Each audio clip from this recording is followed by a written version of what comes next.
afternoon. Thank you for joining the Dole Institute of Politics for the program this afternoon. My name is Sierra Harkey, and I'm a member of the Institute's Student Advisory Board, the official student group of the Institute. The SAB is a bipartisan group. As a member of the SAB, I get access to many great opportunities by being involved with the Institute. If you are a KU student and are interested in joining, please contact us by emailing dolesab@ku.edu. For this afternoon's event, if you would like to know more about our guest, the event itself, upcoming Institute events, and more, you can download a printable program handout. The link is in the event description below. At the end of this afternoon's event, we will have time for you to ask questions of our guests. Please email your questions to dolequestions@ku.edu.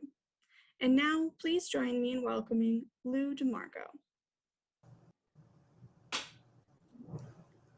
So, thank you for watching this video today. And today I'm going to be talking about General Donn Starry, active defense and airland battle, probably the most profound advancement in land warfare since World War II and the advent of blitzkrieg doctrine. And so, without further ado, let me get into a description of Donn Starry and active defense and airland battle. So the story of airland battle and active defense begins at the end of the Vietnam War. End of the Vietnam War probably saw the greatest change in the status of the U.S. Army since the end of the American Civil War. At the end of the Vietnam War, the U.S. Army downsized in its troop strength by over 50%, from well over 1 million active duty soldiers to approximately 785,000.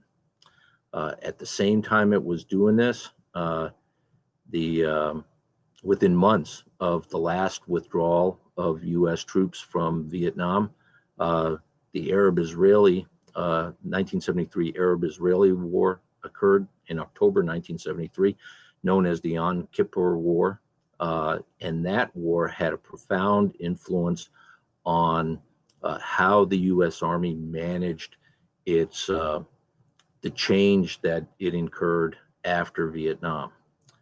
In addition to downsizing and trying to incorporate lessons learned from the Arab-Israeli experience, the Army was faced with a variety of challenges, all hitting simultaneously and all somewhat related to both the Arab-Israeli War and the end of the Vietnam War. These challenges included a lack of coherent warfighting doctrine, profound indiscipline among the soldiers in the Army, lack of training at both the unit level and the individual soldier level, and a deficit in technology.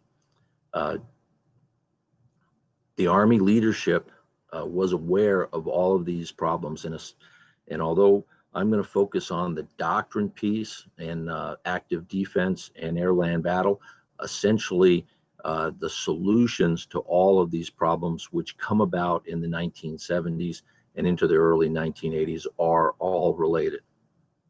At the same time that the Army was going through all of this change, the Army and the U.S. Department of Defense as organizations shifted their major focus from the Vietnam War to the defense of NATO. And so a lot was happening in the Army all at the same time, and this really is the story of how the Army handled that turbulence. The Arab-Israeli War in 1973 was a surprise and to the U.S. Army, and got a lot of attention from the U.S. Army. It brought home the fact that while the U.S. Army was focused on the Vietnam War, the Soviets had been steadily working on increasing the capabilities of their conventional land forces in the Warsaw Pact, and had taken a generational leap ahead of the U.S., at least in the area of ground warfare technology. In some specific areas, they were two generations ahead of the U.S. in technology.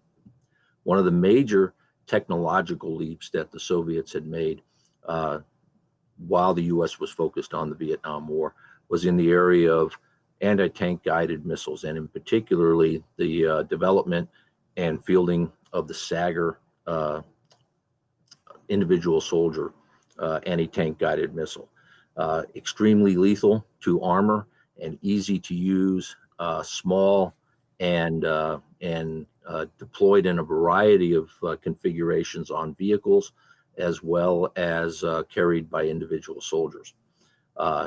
Took a devastating toll on Israeli armor in the 1973 war, and was met by surprise by the Israelis, who had no idea how lethal and this weapon system was, and what a game changer it was.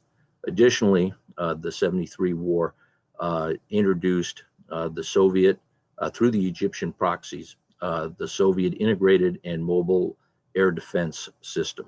And this air defense system negated one of the major advantages of the Israeli military in previous wars with the Arabs, and that was the capabilities of the Israeli Air Force. The integrated mobile air defense system set up an air defense umbrella over the top of the Egyptian army, which the Israeli Air Force was not able to penetrate in support of their ground forces without significant losses.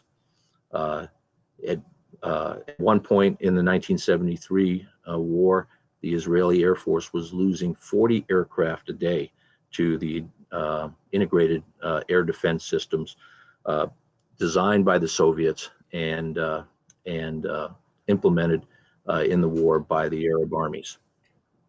Other additional capabilities that came as a surprise to the U.S. military were very sophisticated nuclear, biological, and chemical warfare capabilities, as well as very sophisticated river crossing capabilities known as wet gap crossing capabilities, bridges, mobile bridges, and rafts in particular.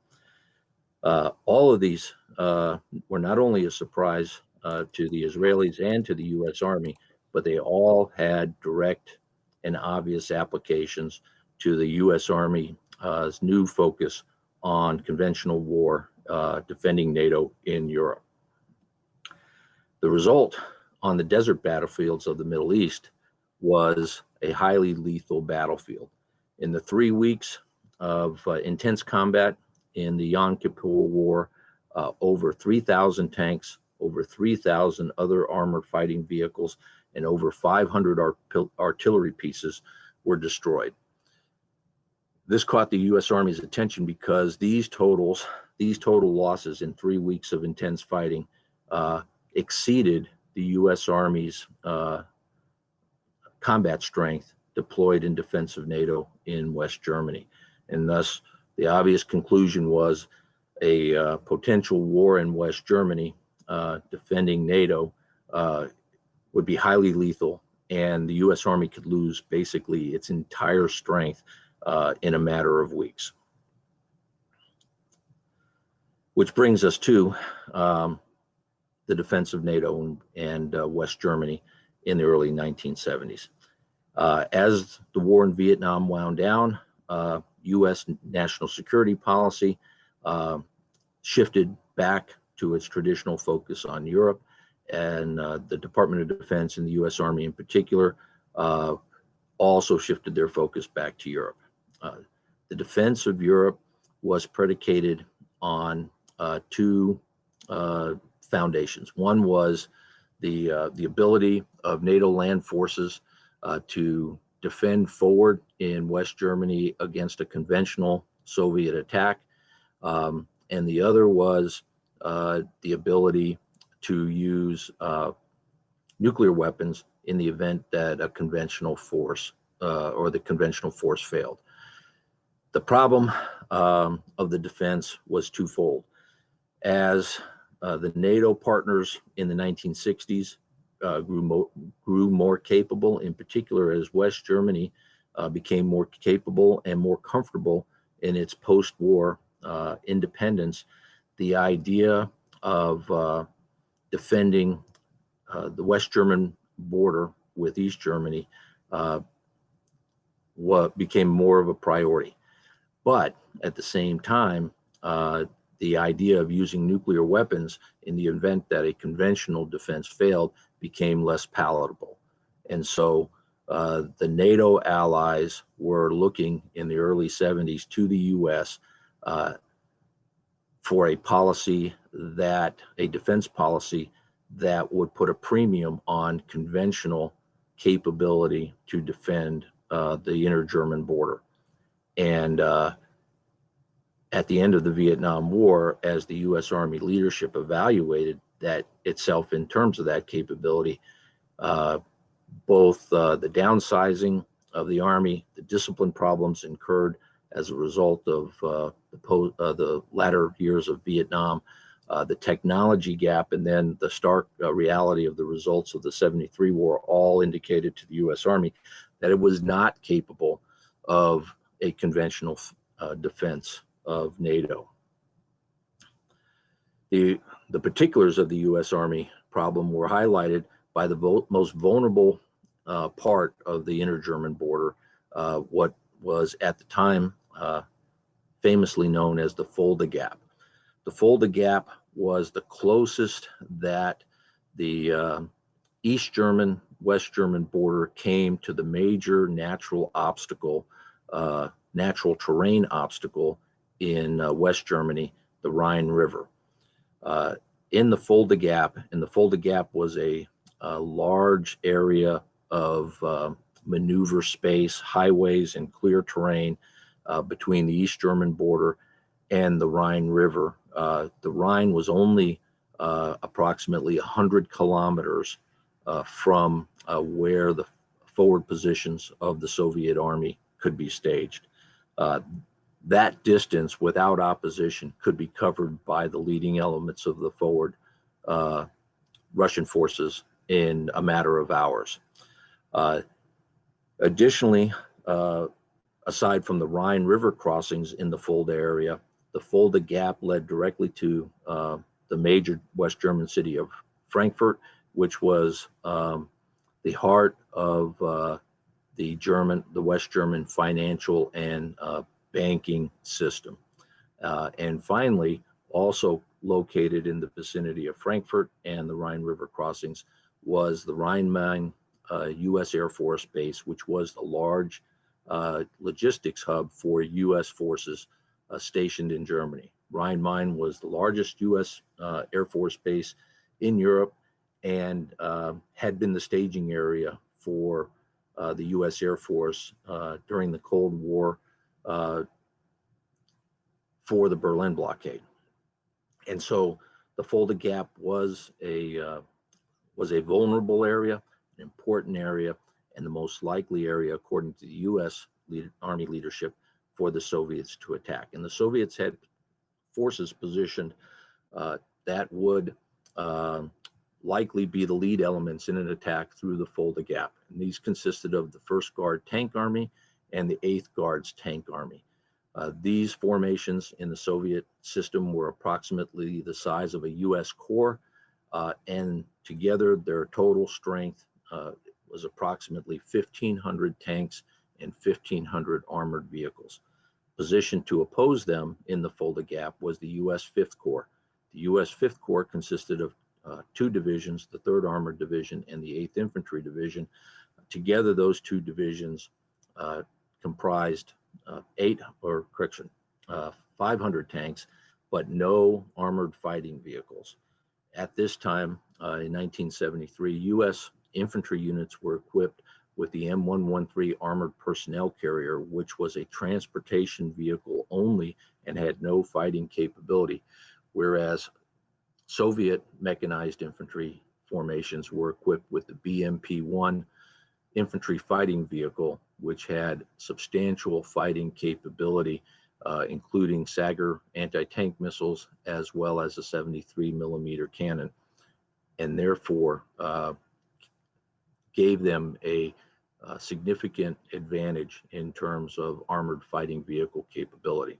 So vastly outnumbered and a very short distance to go to decisive objectives posed serious problems for the U.S. Army.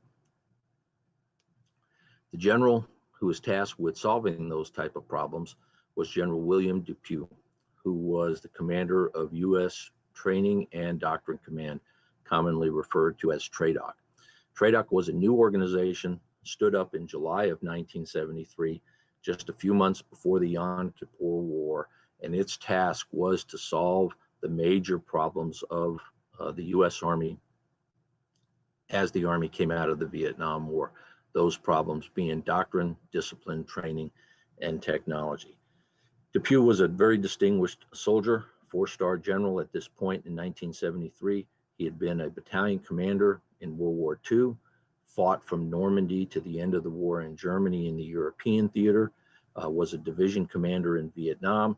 Over the course of his career, he won 2 Distinguished Service Crosses, which is a valorous medal that is only one level below the Medal of Honor. Additionally, he won 3 Silver Stars and was wounded twice and awarded 2 Purple Hearts.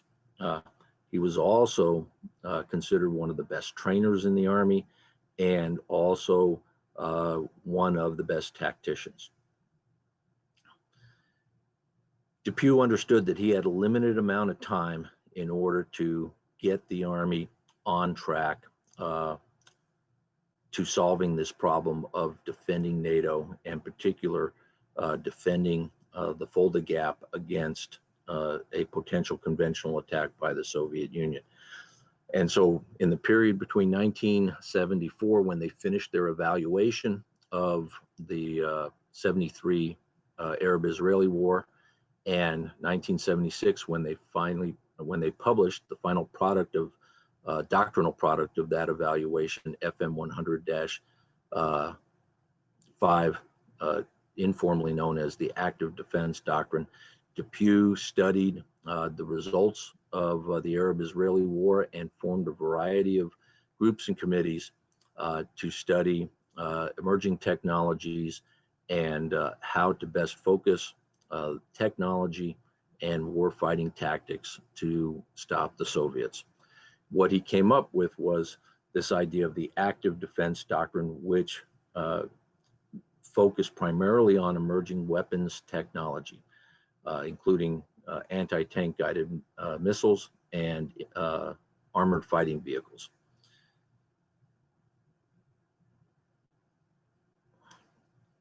One of the major conclusions of Depuy and his committees was the main battle tank was the primary weapon, would be the primary weapon of future war in Europe. And so, although they looked at a variety of technologies, the idea was to build warfighting doctrine around the capabilities of the tank. One of the lessons that they learned in from the 73 war was that the American main battle tank of the period, the M60A3 Patton tank, which had been designed in the early 1960s, but really was based on a late 1940s concept, was technologically obsolete and very vulnerable to all types of different Soviet anti-tank systems. And so there was a need, because of the focus on technology, they identified early on a need for a new tank. And of course, Depuy then was instrumental in the process of developing what became the M1 Abrams tank. Some other characteristics of the doctrine was it had to defend well forward because it had to meet the requirements of the defense of Germany. It was heavily reliant on synchronization. It looked at the Army in a way similar to the way the Air Force and the Navy look at combat power, not in the sense of total number of personnel, but rather in the sense of crews and systems. So when the Army was looking at what it needed to do active defense and what the components, the building components for active defense were, like in a similar way to the way the Navy counts ships and types of ships, and similar to the way the Air Force counts its strength in airplanes, the Army, for probably the first time in its history, did not count its strength in the number of people or the troop strength, but rather in terms of systems. And the primary systems were the main battle tank, the armored fighting vehicles, of which there were none in the Army in 1973 or even well into the 1980s, and artillery pieces. So it was a different mental change in how the Army viewed combat power. For example, looking at the invasion of Normandy, Eisenhower's focus was how many troops can I put ashore on D-Day? But looking at the defense of NATO in 1976, Depuy's focus was how many tanks, how many fighting vehicles, and how many artillery pieces do I have? Actual troop strength was not an important characteristic of the doctrine. The Air Force and enemy air defenses were an important consideration in the doctrine, and the doctrine was designed for the Army to fight in a limited space and outnumbered as much as 1 to 6 and win. And this is how the doctrine worked. So the doctrine envisioned, unlike traditional Army doctrine, where typically the Army would have 2/3 of its combat power forward and 1/3 in reserve, active defense was focused on maximum combat power in the battle. And so typically a division would deploy with all 3 of its brigades forward, ready to fight. The brigades were focused on firepower and killing the enemy. They would use the terrain to designate kill zones. So in this diagram, you see across the top 3 brigades, each with 3 battalions, and each brigade focused on the first kill zone in their sector.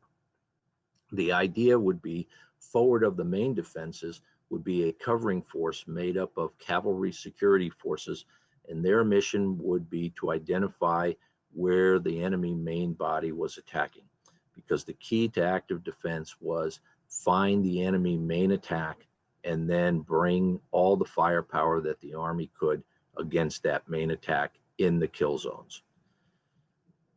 The initial disposition of forces would be all the forces forward focused on the kill zones, and then behind them in prepared supplemental kill zones and fighting positions would be a series in depth of kill zones that the units are prepared to fall back on.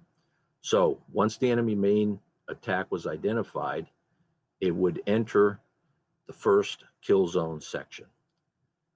At the same time, the brigade is fighting in kill zone 1 against the main attack. Other forces in the division would be ordered to redeploy laterally across the battlefield, as you can see in these route diagrams, to the kill zone 2 layer in the rear, and prepare to pick up the battle once the enemy had been fought in kill zone 1.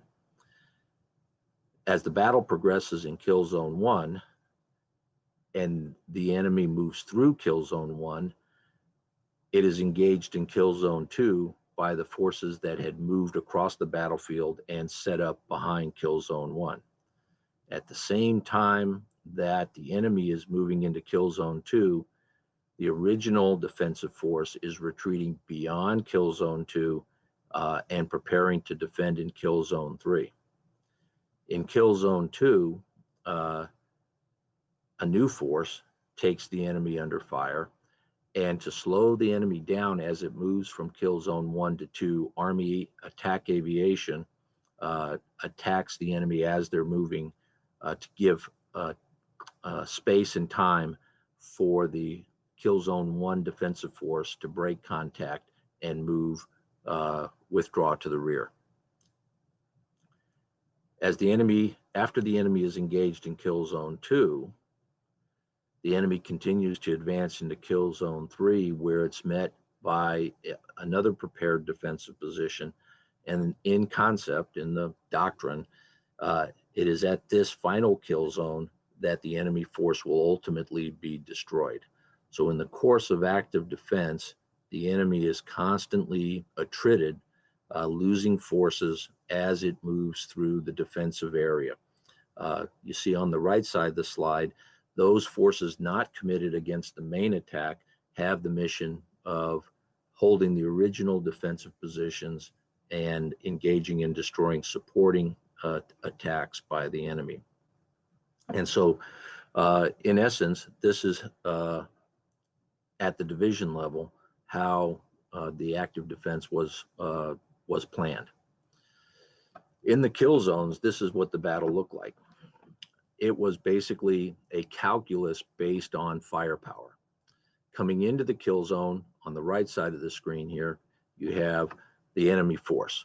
What's important to know about the enemy is the total number of enemy tanks, the total number of enemy fighting vehicles, the speed at which they're advancing, the range at which they can be detected, and the firepower that they can bring to bear on the defending force. Additionally, the defender in active defense needs to know the type of terrain he's defending on, what the weather conditions are, and based on his positioning, what the maximum engagement ranges are that he can begin targeting the enemy. When the defender takes all of that into consideration, then he can determine what he needs to do to destroy the enemy force coming into the kill zone. He will be able to determine what type of ammunition he needs to achieve lethality. He can determine the rate of fire that he needs to achieve in order to hit all of the targets while they're in the kill zone. He knows that based on how fast the enemy is moving. He needs to know the range that he's going to be engaging the enemy, how accurate his fire has to be in order to kill all the targets in the kill zone, how many tanks and anti-tank systems he needs to kill the enemy force in the time that he has allocated for them being in the kill zone. And also, he takes into account the amount of time it's going to take him to displace to his next position. All of that can be estimated before the battle based on the enemy's doctrine, the terrain, and the characteristics of the two opposing forces. When you put that all together, what the Army determined in many cases, fighting in the Fulda Gap region, is that a U.S. Army battalion with approximately 50 combat vehicles would have to be prepared to destroy between 200 and 250 targets in the kill zone in 10 to 15 minutes. At the division level, and remember there are 9 battalions in a division, at the division level, over the course of a day-long 8-hour battle, the division would have to be able to kill between somewhere around 2,000 vehicles over the course of an 8-hour battle to keep the enemy from successfully reaching its objectives 100 kilometers from its starting point at the inter-German border. So this was the basic calculus. Now, in 1973 to 1976, the doctrine was written, but the Army couldn't actually accomplish this mission, primarily because the training and the technologies that the Army had could not accomplish the things you see listed there on the left side of the screen. The fires weren't lethal enough. They couldn't fire fast enough. They couldn't hit targets at long enough ranges. The weapon systems on the tanks were not accurate enough. They didn't have enough tanks. They didn't have enough anti-tank systems. And so the active defense doctrine illuminated all of these issues and provided an argument for the Army to then go to Congress and very persuasively and objectively lay out the tactical problems caused by the technology gap. And the solution to that technology gap was, even in a time of austere budgets, and in the late 1970s, the US was going through nationally an economic recession. Despite that, the Army received budgetary authorization from Congress to purchase what became known as the Big Five, develop and purchase what became known as the Big Five: the M1 Abrams tank, the Bradley infantry fighting vehicle, which had organic to it an anti-tank guided missile capability, the Patriot air defense system, the Apache helicopter, and the Black Hawk helicopter. All of these things, all of these technological advances were justified by the battle calculus of active defense. The problem with active defense is that, the doctrine of active defense seems to have solved the problems facing the Army as it came out of the Vietnam War. The all-volunteer force solves the discipline problem. The active defense and the battle calculus gives standards for training at both the individual soldier level and the unit level to allow evaluators to evaluate how well the Army is trained and to set standards for training, and training is vastly improved. And of course, the technology gap is closed by the development of the Big Five. Instrumental in helping General Depuy solve these problems, because active defense is tank centric. It's the armor school of the U.S. Army, which was commanded by General Donn Starry, becomes the key enabler to assisting General Depuy in evolving the active defense doctrine. General Starry is the commander of the armor school, and many of the concepts involved in the active defense are personally developed by him. And after commanding the armor school for 2 years, he is rewarded by being promoted to 3-star general and given command of the 5th Corps, guarding the Fulda Gap. So in 1976, armed with the doctrine he developed, the active defense, he arrives in Frankfurt, Germany, to command the 5th Corps. And in the year and a half that he's in command, he focuses 5th Corps on the defense of the Fulda Gap. They do detailed terrain analysis of the area, and then detailed planning, terrain walks of every single defensive position, and rehearsals, both with just commanders and rehearsals with the full corps in the field. In that year and a half, they do over 100 war games and simulations of the 5th Corps and its 2 divisions fighting against the 2 Soviet armies that they know are sitting across the border from them. And at the end of that 18 months, in 1977, General Starry, one of the key contributors to the active defense, concludes the active defense doesn't work. In over 100 war games and simulations, the 5th Corps is never able to beat the Soviet forces before the Soviets can achieve their objective. And so we spend 4 years, 3 years after Vietnam developing the doctrine. And then once we fully tested in the field between 1976 and 1977, we find out it doesn't work. General Starry is rewarded for his command of 5th Corps by being promoted to 4-star general, and he becomes General Depuy's replacement as the TRADOC commander. And so now that they've determined that the doctrine doesn't work, General Starry is given the mission of fixing the doctrine. So active defense after it's implemented, General Starry is not the only one who sees problems with it. Across the Army, a variety of issues are identified. One commentator described active defense as a good way to lose a battle slowly. The basic problem was trying to defend forward in West Germany. There was just not enough time and space to kill all of the enemy in the space and time available. There were just too many enemy combat units in too small a space. And essentially, the big red arrow overran Fifth Corps every time. And so Starry recognized these basic issues as he goes to TRADOC to work on the solution.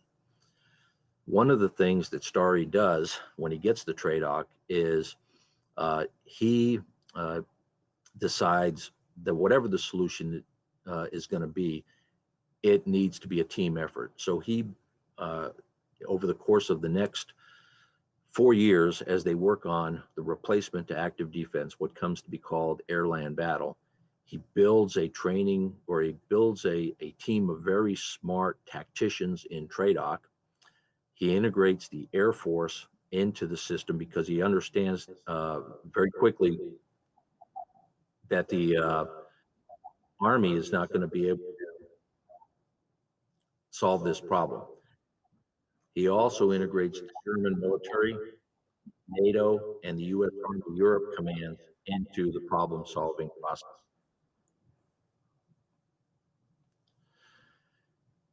And basically, the solution to the doctrinal problem is to expand the battlefield.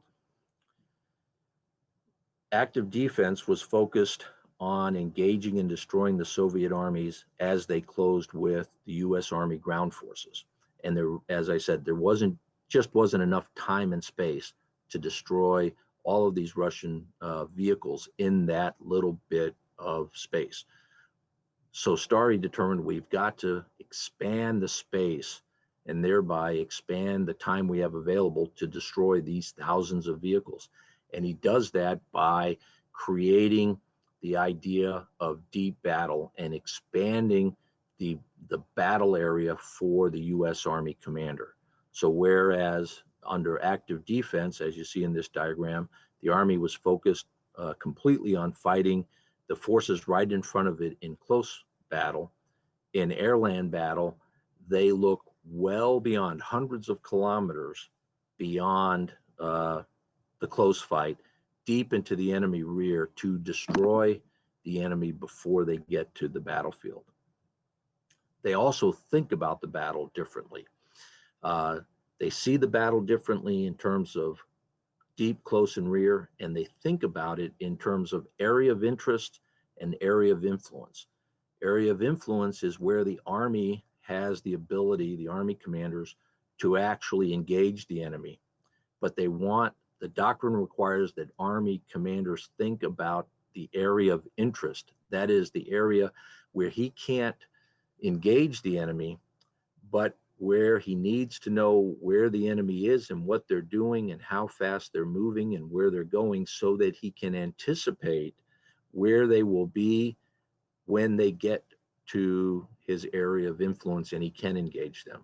So Airland Battle emphasizes a different way of thinking about the battle, and it emphasizes a different way of seeing the battle in a much broader geographic and chronological context. Once we've expanded the battle space, then Airland Battle describes how to engage the enemy when in the deep area, when he is not in contact with U.S. Army ground forces. And there are 3 ways that Airland Battle doctrine says this is going to happen. The Air Force, and this is the air part of Airland Battle, will engage the enemy deep with battlefield air interdiction.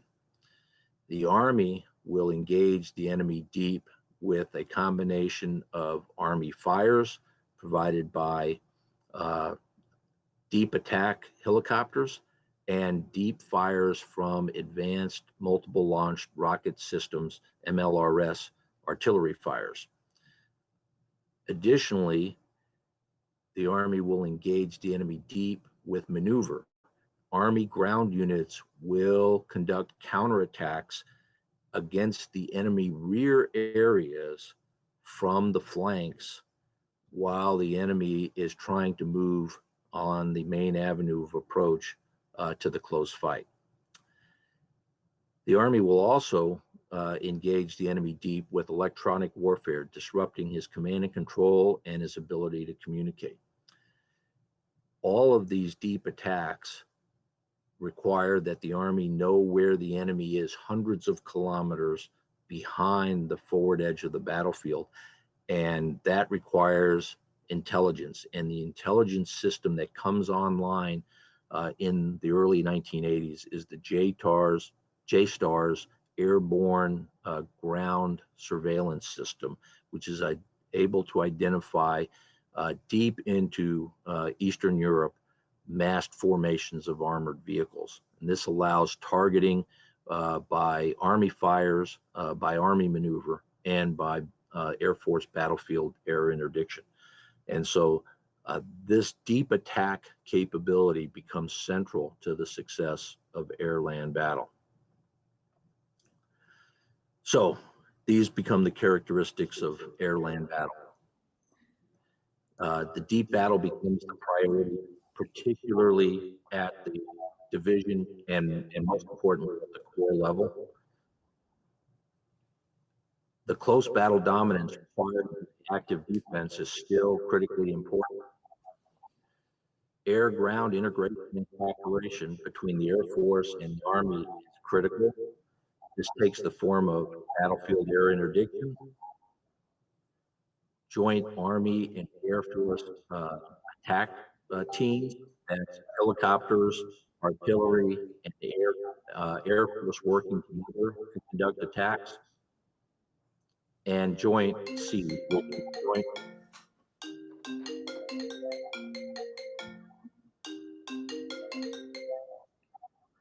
which is joint SEAD, which is joint suppression of enemy air defense.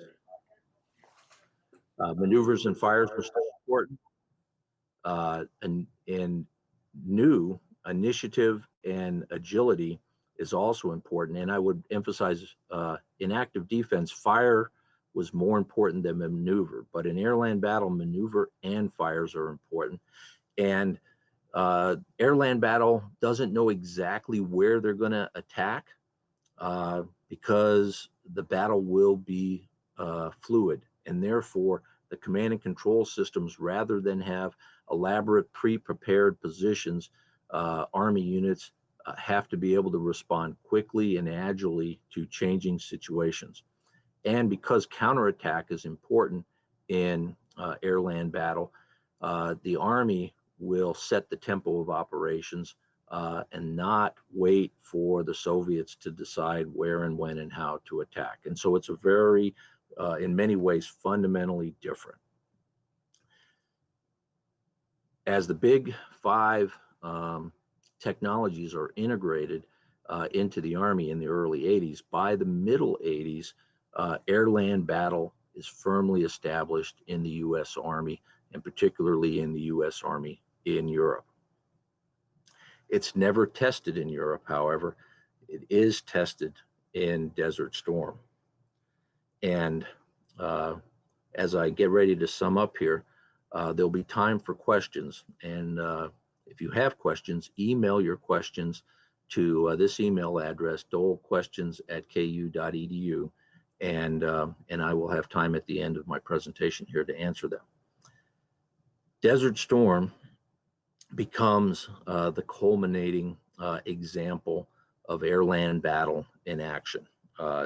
It has all of the components of Desert Storm or of air-land battle. It includes maneuver, deep fires, very close cooperation between the Air Force and the Army. The tempo of operations is set by the coalition forces. who take the offensive and take the battle to the Iraqi army, and it results in one of the most lopsided major ground victories, ground and air victories in military history. And then the Cold War ends. Over half of the units that participate in Desert Storm come from the U.S. Army in Germany. And over half of the units that participate in Desert Storm are deactivated as the U.S. Army and the U.S. military in general downsizes again, like it does after most wars, at the end of the Cold War. Through the 90s, Army doctrine doesn't change very much. 9/11 in 2001 focuses the Army on counterinsurgency. And for the next 10 years, the Army and the U.S. National Strategy and Defense Department are heavily focused on fighting the global war on terror and counterinsurgency. In the second decade of the 21st century, the Army and the Defense Department have changed, much like they did at the end of the Vietnam War, the national security focus back to large-scale combat operations against a peer competitor. In the last 5 years, as the Army in particular has focused on large-scale land combat operations in the 21st century, we have gone back to Airland Battle doctrine. Not completely, but as a starting point to try to understand and develop doctrine for large-scale combat operations in the 21st century. And so far, the outline of that emerging doctrine is not that different. We're not calling it Airland Battle, but it has many of the components of Airland Battle adjusted for new aspects of warfare that have arisen in the 40 years, almost 40 years since Airland Battle was implemented in the Army in 1982.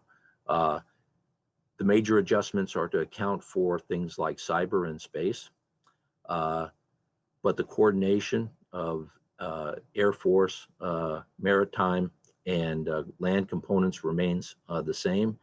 And internal to the Army, the idea of deep attack, agile counterattacking forces, and a full spectrum of capabilities still exists. And the big five technologies, the Abrams tank, the Apache helicopter, Bradley fighting vehicle, the multiple launch rocket system, and the Black Hawk helicopter are still the mainstay of our conventional land forces today. So, subject to your questions, which you can email in to this email address. That's my presentation. I hope you found it informative, and I would enjoy answering some of your questions.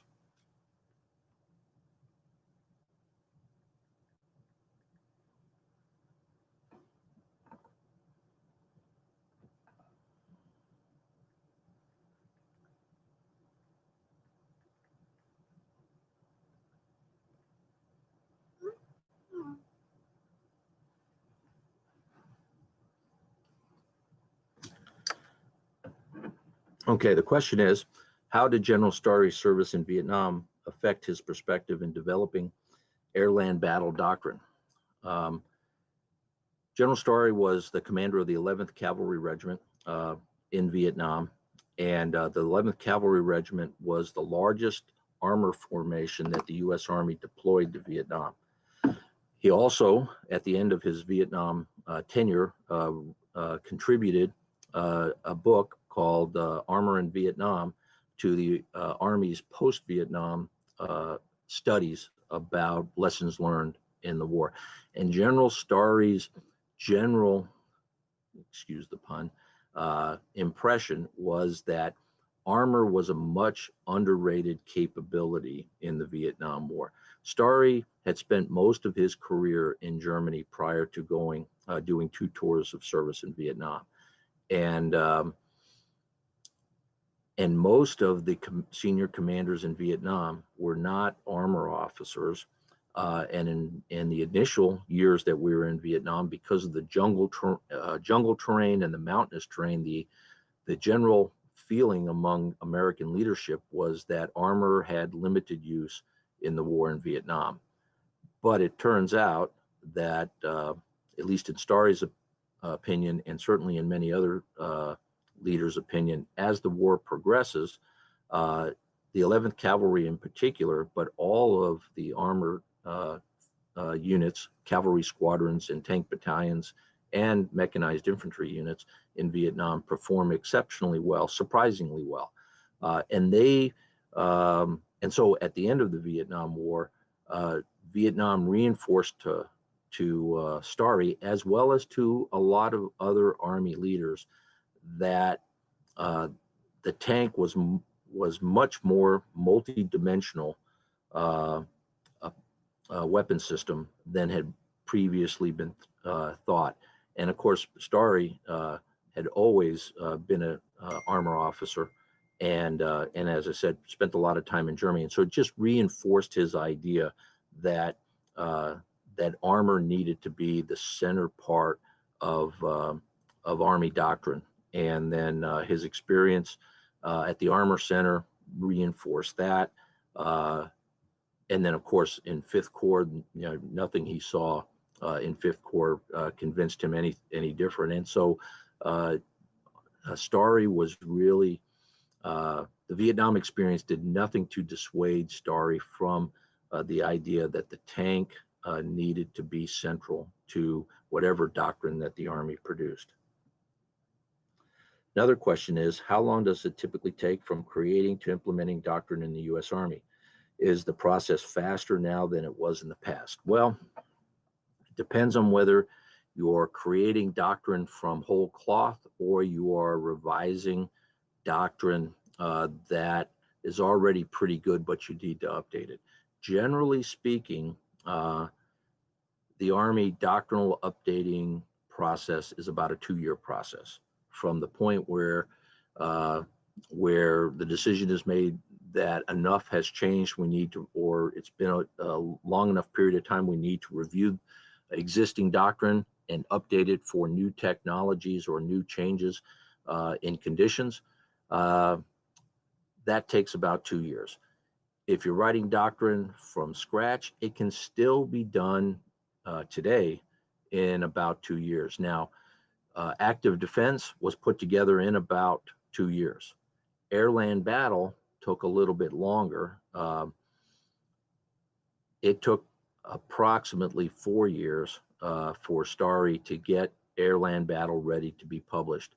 He started it in 1977. It was pretty much done by 1981, and the manual was published in 1982. So Airland Battle took a little bit longer, but then again, it was a complete rewrite, and it was a fairly comprehensive doctrine. A lot of coordination had to happen with the Air Force, and that slowed the doctrinal process down because the Air Force is such an important aspect of Airland Battle. The Army couldn't just write the doctrine itself. They had to coordinate and ensure that whatever the Army said about using air power was consistent with what the Air Force, at the time the Tactical Air Command, in charge of Air Force Tactical Air Doctrine, so that the two services doctrines were compatible, and that slowed the process down. But 2 to 3 years is a good ballpark answer then and now for updating doctrine.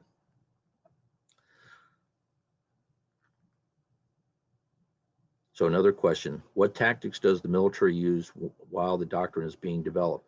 Are they able to implement the new strategy piece by piece, or do they remain with the old strategy? It depends. That's not a great answer, but so to answer the question, we have an organization in the U.S. Army called the Combat Arms Lessons Learned. And that organization call specifically has a requirement to study ongoing military operations, what's working and what's not. And so if doctrine or a technique or a tactic is not working, call's task is to identify that as it's happening and then quickly disseminate that information out to the field. And conversely, if a new tactic or idea is developed that does work or meets an unexpected situation, call captures that and disseminates that out to the field. Doctrine is a guide, and it's never a perfect guide to a battlefield situation, and Army leaders understand that. It's the starting place for commanders to consider their plans and operations. And so Army commanders are authorized to adjust doctrine, ignore doctrine, or invent new doctrine if the situation demands it as they're conducting operations. When they make those adjustments, if they look like they need to be permanent or widely disseminated, call then steps in, records the adjustment, and disseminates it immediately or very quickly to the rest of the Army so everybody knows what's working and what's not working. If there are a lot of those adjustments, then the Doctrine Directorate, which is different than call, will begin working on putting in a more systematic way, updating the doctrine. So there is a short-term ability to adjust as doctrine, tactics, techniques, and procedures as operations are ongoing, and then a more deliberate doctrinal process that happens on the 2 or 3 year cycle that I mentioned. And are there any other questions?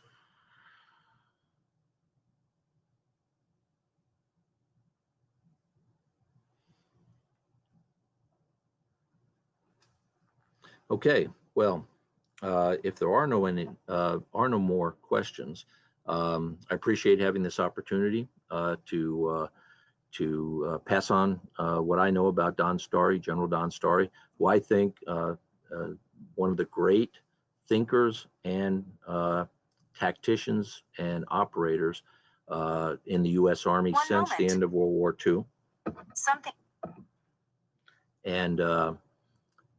And I appreciate the opportunity to share that with you, and thank you for your attention. Thank you for joining the Dole Institute of Politics for our program this afternoon. If you are a student and would like to join the Dole Institute Student Advisory Board, please contact us by emailing dolesab@ku.edu. Next week, on Tuesday, May 11th, we look forward to hosting Senator Pat Roberts for Representing the Big First, the 4th installment in our exhibit series. You can access this program on the Dole Institute's YouTube channel, just like today's program. Refer to doleinstitute.org for up-to-date information on all of our upcoming programs. We hope you enjoyed this afternoon's program. Thank you, and we will virtually see you next time.